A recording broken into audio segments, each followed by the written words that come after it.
নমস্কাৰ স্বাগতম জনাইছো ভয়েস অফ ডেমক্ৰেসিলৈ মাহফিন আহমেদে। কৰোনাৰ কবলৰ পৰা মুক্ত হ'ব পৰা নাই ভাৰতবৰ্ষ। কেৰালাত পুনৰ বৃদ্ধি পাইছে কোভিড সংক্ৰমণৰ হাৰ।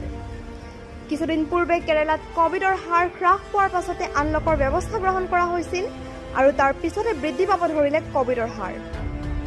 24 ঘণ্টাৰ ভিতৰত 31,445 জন লোক আক্ৰান্ত হৈছে আৰু মৃত্যুৰ মুখত পৰিল 215 জন লোক। পজিটিভিটিৰ হাৰ 19.03তকৈও অধিক হৈছে কেৰালাত। মঙলবাৰে 24,296 জন লোক আক্ৰান্ত হৈছিল কোভিডৰ পৰা। কৰোনাৰ এই পৰিস্থিতিক লৈ চিন্তিত স্বাস্থ্যমন্ত্ৰী বীনা জৰ্জ। হস্পিটেলসমূহ অক্সিজেন বেড, ICU আৰু ভেণ্টিলেটৰেৰে সাজু কৰাৰ নিৰ্দেশ জাৰি কৰিলে স্বাস্থ্য বিভাগে। কেৰালাৰ লগত মহাৰাষ্ট্ৰতো কোভিডৰ হাৰ বৃদ্ধি পোৱা পৰিলক্ষিত হৈছে। বুধবাৰে মহাৰাষ্ট্ৰত 5,031 জন লোক আক্ৰান্ত হৈছে।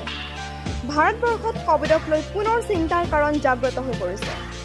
কেৰালা, মহাৰাষ্ট্ৰৰ লগতে কৰ্ণাটকতো কোভিড আক্ৰান্তৰ হাৰ বৃদ্ধি পাইছে। কৰ্ণাটকত 1,224 জন লোক আক্ৰান্ত হৈছে। লকডাউনৰ পিছত কিছু নিয়ন্ত্ৰিত পৰিস্থিতি লক্ষ্য কৰি সমগ্ৰ ভাৰততে আনলক প্ৰক্ৰিয়া আৰম্ভ হৈ পৰিছিল, যাৰ পিছত লাহে লাহে আকৌ বৃদ্ধি হ'বলৈ আৰম্ভ হ'ল কোভিডৰ হাৰ। এয়াই আছিলে ভয়েস অফ ডেমক্ৰেসিৰ কোভিড সম্পৰ্কীয় প্ৰতিবেদন। অধিক জানিবলৈ চাই থাকক ভয়েস অফ ডেমক্ৰেসি। ধন্যবাদ।